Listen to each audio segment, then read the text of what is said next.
네, 선생님 안녕하세요. 1부에 이어서 우리 2부에서는 3장 흥법에서부터 마지막 효선까지 한번 다루어 보도록 하겠습니다. 흥법부터는 모두 다 불교와 관련된 일화들이 나오게 됩니다. 정말 많은 일화들이 서술되어 있고 이 모든 것들이 불교적으로는 의미 있는 일화겠지만 저희가 오늘 영상에서 살펴볼 일화들은 교육적인 가치와 결부할 수 있는 일화 몇 가지만 다루어 보도록 하겠습니다. 선생님들은 해당하는 삼공유사의 책을 읽으면서 3장부터 8장까지 모든 일화를 한 번씩 다 읽어보셔야 되겠고요. 살을 붙이는 형태로 공부를 하다 보면 선생님들만의 삼국유사 공부법이 완성되실 것 같습니다. 그러면 흥법에서는 저희가 두 가지 일화를 가지고 와봤는데요.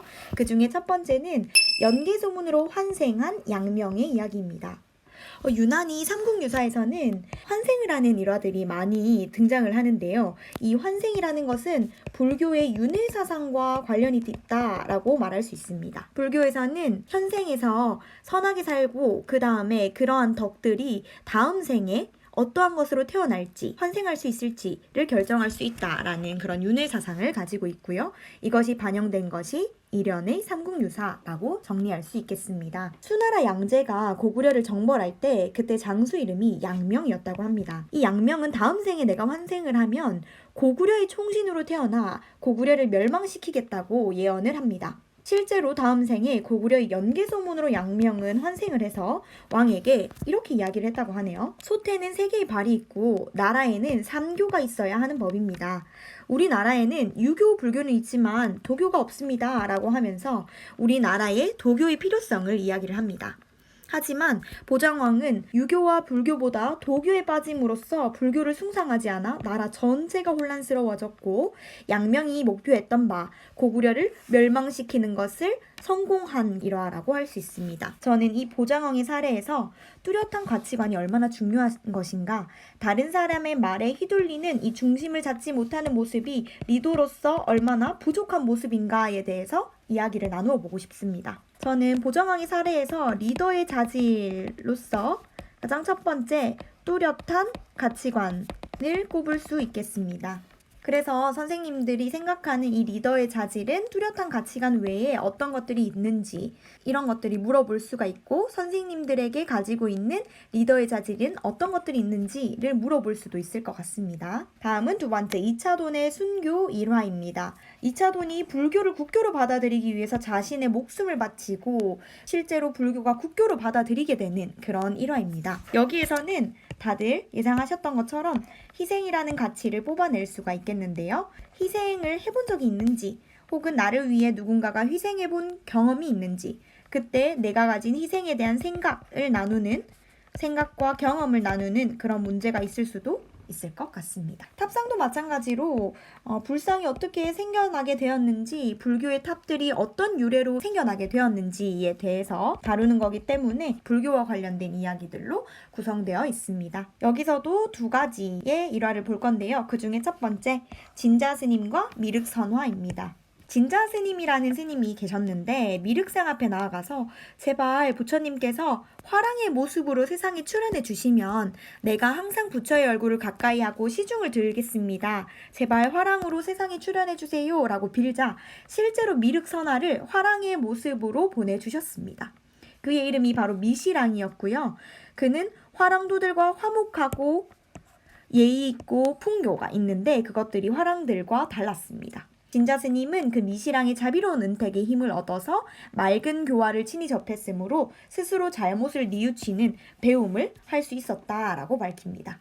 여기를 통해서 우리는 미륵선화의 모습에서 모델링 이론을 가지고 올 수 있을 것 같습니다. 실제로 교육 공동체 안에서 교사가 모범적인 모습을 보인다거나 또래 학생 중에서 모범적으로 시범을 보이는 활동을 통하면 아이들이 본인이 가지고 있는 능력보다 플러스 1 레벨업 할 수 있는 기회를 얻을 수 있습니다. 따라서 이 모델링의 중요성을 알려주는 일화로서 미륵선화 일화를 가지고 올 수 있을 것 같습니다. 뿐만 아니라 이러한 모델링을 통하면 학생들에게 강요해서 그 행동을 따라하는 것이 아니라 학생 스스로가 교화하여 스스로 동기유발하여 자발적인 배움으로 나아갈 수 있다라고 하여 학생들의 자발성을 키울 수 있는 방법 중에는 이러한 모델링을 할 수 있다는 것을 예로 들 수 있겠습니다. 두 번째는 노힐부득과 달달박박의 일화입니다. 이름이 조금 특이하죠? 노힐부득과 달달박박은 수행자의 이름인데요. 각각 이 둘은 함께 수행을 하고 있었습니다.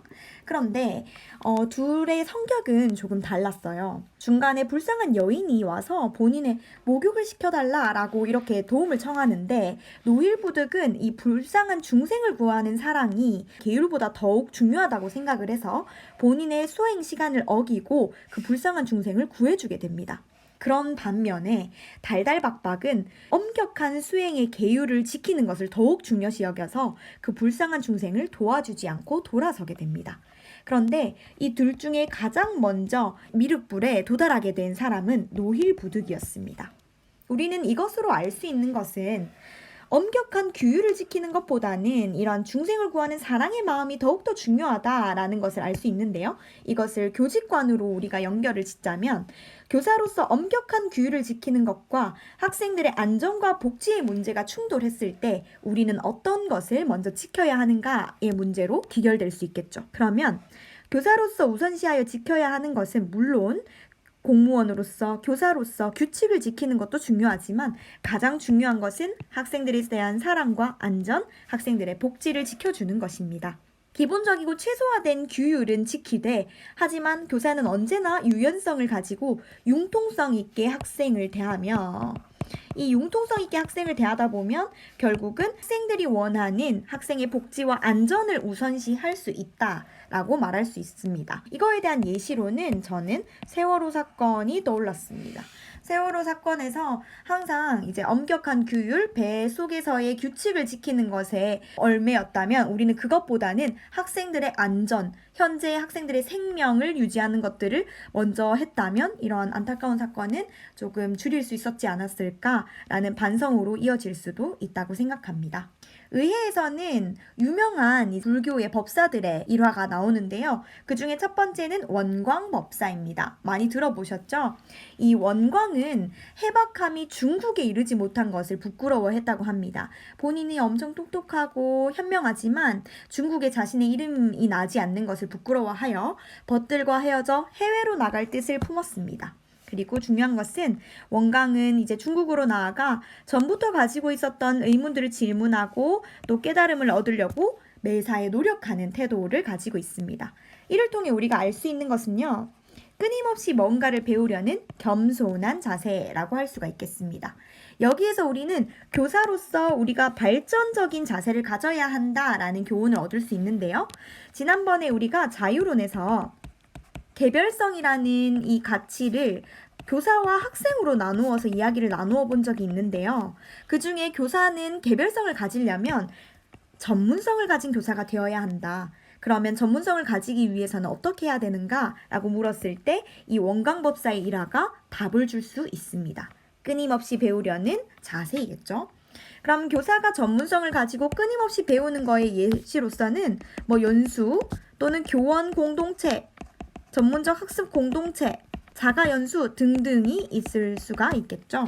원광은 그리고 현세에서 속세에서 사람들이 지켜야 할 5가지의 계율을 내렸고요. 이것이 바로 우리가 화랑들이 지키는 세속 5개입니다. 세속 5개는 혹시 몰라서 선생님들이 꼭 암기하고 시험장에 들어가시는 것을 추천드립니다. 세속 5개 중 첫 번째는 충성으로 임금을 섬기기, 두 번째는 효도로 어버이를 섬기기, 세 번째는 믿음으로 벗과 사귀기, 네 번째는 싸움터에서 물러남이 없기, 5번 살생을 가려서 하기. 이 살생 가려서 하기는 1년 동안 다시 한번 언급을 하고 있는데요. 미물을 모두 죽이지 말라는 그러한 폐쇄적인 자세가 아니고요. 소용되는 것을 꼭 필요한 만큼만 죽이고 많이 죽이지는 말라는 이야기입니다. 우리는 여기에서 현재 우리가 나아가야 할 환경교육의 방향이라든지 지속가능한 환경교육의 방향이 바로 이것과 닮아있지 않을까라고 생각을 합니다. 무조건적으로 일회용품을 쓰지 말라든지 아니면 전기를 아예 쓰지 말라라는 그런 폐쇄적인 자세가 아니라 우리가 지속가능하게 이 환경을 유지하기 위해서 꼭 필요한 만큼만 낭비하지 말자라는 마인드로 우리가 환경교육을 시킬 수가 있겠죠. 그래서 이 5가지의 세속오개를 5가지 미덕으로 뽑아본다면 충성, 효도, 믿음, 용기, 절제 이 5가지의 미덕을 뽑아낼 수 있을 것 같습니다. 선생님들이 수준 높은 문제가 나왔을 때에는 이런 미덕들과 선생님의 삶을 이야기하는 그런 문제가 나올 수도 있다는 거 꼭 생각하시고 충성효도뿐만 아니라 선생님들이 믿음을 중요시하게 된 그런 계기가 되는 사건 또는 내가 용기를 가졌던 사건, 내가 절제가 필요하다고 느꼈던 사건에 대해서 본인의 경험을 꼭 한번 떠올려 보시기를 바랍니다. 2번째 원효의 교화로 넘어가도록 하겠습니다. 원효는 특이하게도 세속의 옷을 입고 스스로 소성거사라고 하며 노래를 지어 세상에 퍼뜨렸다고 합니다. 사람들을 교화시킬 목적으로 어려운 계율과 법경을 무작정 외는 것이 아니라 마을에서 노래하고 춤추고 시를 읊는 방법으로 가난한 자들과 무지한 무리들도 모두 다 나무아미타불을 염송하여 이 교화가 될 수 있게끔 노력했던 자가 바로 원효대사라고 볼 수 있습니다. 저는 여기에서 다품교육, 맞춤형 교육, 개별화 교육이 떠올랐는데요. 우리는 학생들에게 교육과정 그대로를 탑다운 방식으로 적용하는 것이 아니라 우리 아이들의 눈높이, 수준, 흥미에 맞도록 맞춤형 교육과 개별화 교육을 우리는 해야 한다라는 것의 중요성을 이 원효의 교화 일화로 배울 수가 있습니다. 그래서 여기에서는 우리가 두드림 또는 교보고 사업, 학생들의 맞춤형 수업을 예로 들 수 있을 것 같습니다. 다음은 6장에서 9장까지는 한데에 묶었습니다. 왜냐하면 이 일화들이 많기는 한데 거의 대부분이 같은 교훈과 같은 핵심 가치로 이루어진 일화들이라서 저는 묶어서 같이 한번 보도록 하겠습니다. 먼저 신주에서부터 효선까지 이 제목의 의미를 살펴볼까요? 신주는 밀교의 승려에 대한 이야기라고 합니다. 밀교라는 것은 불교보다는 조금 더 비공식적인 종교로서 세속에 펼쳐져 있는 민간 신앙과 불교가 합쳐진 형태라고 생각을 하시면 될 것 같습니다. 신주는 그러한 밀교의 승려에 대한 이야기고요. 2번째 감통은 평범한 불자에 대한 이야기, 피은은 숨은 승려들에 대한 이야기, 효시는 효도, 윤회사상, 인과응보와 연결되어 있음을 보여주는 이야기라고 합니다. 첫 번째는 옷에 음식을 준 삼장법사일화입니다. 들어보신 선생님들이 꽤 계실 것 같은데요.